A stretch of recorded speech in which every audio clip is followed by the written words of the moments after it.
Kilo 4 Sierra Alpha. How do you hear November Alpha? Kilo 4 Sierra Alpha. How do you hear November Alpha 1SS? K4SSA, November Alpha ISS. Here's you loud and clear. Ready for the first question? I am ready. Over.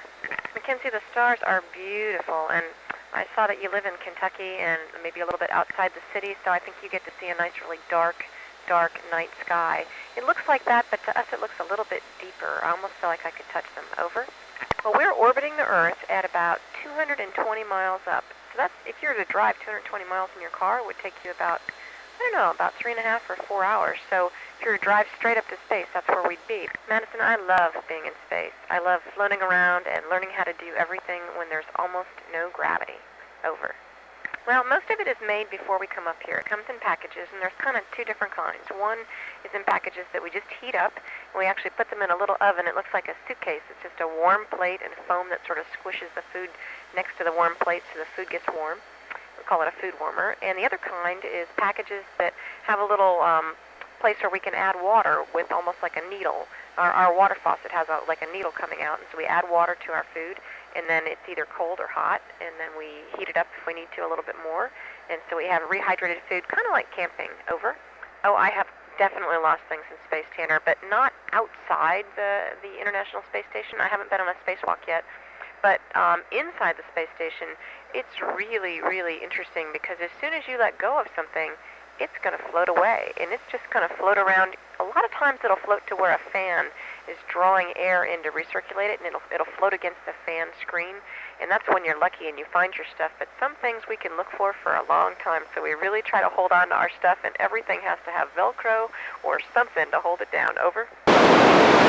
Well, Bethany, it kind of changes. We have the same food. Like every 9 days we get a new box of food, and so we eat that food for 9 days. Well, I talk to my family. I have a son who's 10. He's in 4th grade. And he and I read stories together, and we talk about Calvin and Hobbes. He really loves that cartoon, and so I have Calvin and Hobbes cartoons up here, and we talk about which ones are our favorites. And so I talk to my family. I play the flute, and I have my flute up here, so I play the flute sometimes. And email with friends, and mostly look out the window. Over. Kilo 4 Sierra Alpha. How do you hear me? I don't hear Gage. Gage, mostly we see the Earth from, at least that's the way the space station's pointing right now, and I will tell you, I just love seeing it. It's wintertime right now, so there's a lot of snow on the ground, and so we can see so many things because they're kind of outlined by the snow. It's great. Over. Sammy, I'm hoping that space is crowded in the future. I mean, right now, we have one space station that is built by Philly. It's a hard thing to do to go to Mars, and actually one of the things that we're doing on our space station here is figuring out, you know, how people need to live, what we need to make sure people have in order to get to Mars, how they need to sleep, how we can protect them from radiation, what kind of food, can we grow food so we don't have to bring all the food, how much toilet paper do they use? I mean, all those kinds of questions we need to answer before we can actually go to Mars. So we're getting there, and you know what? You, meaning you, all you students, could be some of the ones who actually go, and I think that's pretty exciting and a reason to stay in school and really work hard. Over. Morgan, I am certain that humans will live on another planet. I don't know if I will. I think it might be up to your generation to leave our planet and go live on other planets, but I'm certain that we will. Over.